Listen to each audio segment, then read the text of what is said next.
Hi everyone, I'm Mike. And I'm Beverly Metcalf.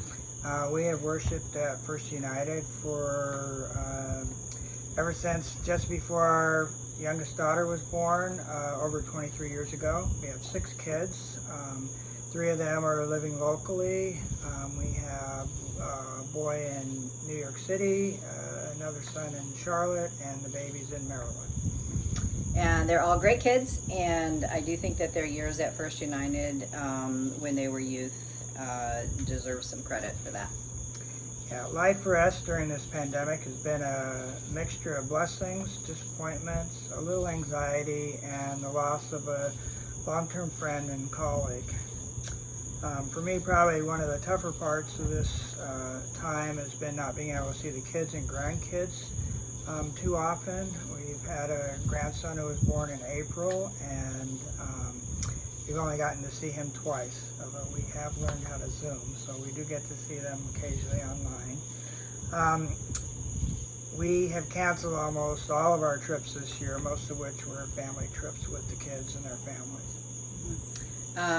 My biggest stressor so far was in the early days when New York City was in such bad shape and my son was up there in the heart of it. That was pretty scary, but he did everything he was supposed to do and came through it fine. I work in the newborn intensive care nursery, and I'm very thankful that I'm still able to work and take care of these precious kids. I'm thankful that that our staff and the little ones and their parents have all not been too impacted by this virus. When I get home, we have a very nice garden that we use as a refuge that not only provides fresh veggies for our table, but also nourishes our soul with some peace and calm. And speaking of peace, I have really enjoyed my connections at First United through the last 5 months, even though we're not worshiping together. I love the morning prayers, especially when I can quit multitasking and sit and enjoy the quiet. I like the Saturday morning class where I always learn something and enjoy the camaraderie among the participants. And I love the drive-in services. I love the sense of community that's there. And I especially love the fact that I can adjust the thermostat in the car to my liking. We both really appreciate Pastor Randy and his caution and his concern in working with us as a congregation through this. Yeah, for sure. As I am rather disciplined in my prayer and study life. He's compulsive. And I'm a bit of a homebody, so being homebound really hasn't altered that part of my routine too much. Although I do send up a lot more prayers for protection for the people I love and care about. Things that I've been doing, I have a passion for social justice, for speaking up and supporting anybody on the margins, regardless of why they may be there, race, ethnicity, gender, sexuality, and so on.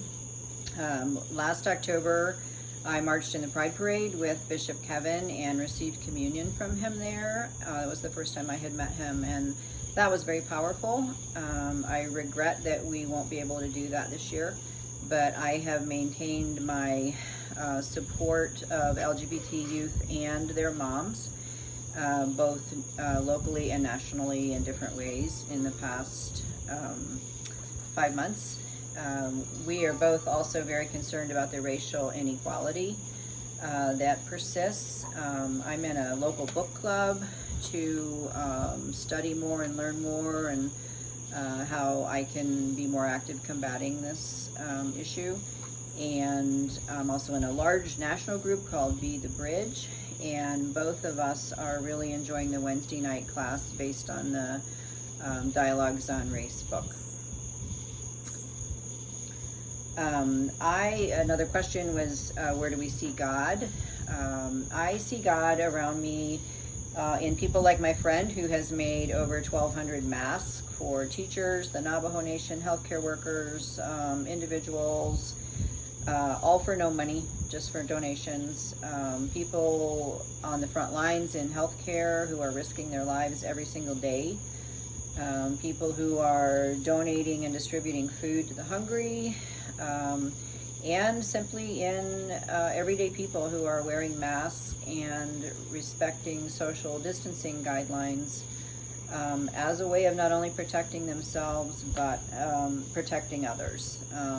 And I see God in those who are standing up to speak out for injustices in our society.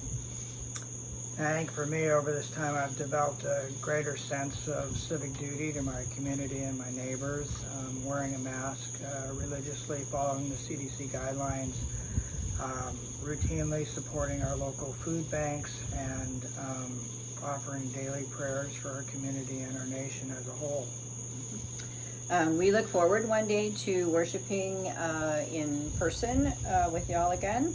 But I really do believe we can use this time to be the church in the world in a variety of ways.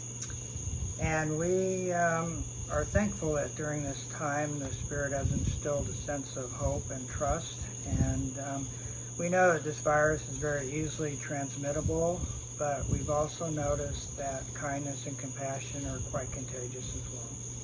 God bless. Stay safe.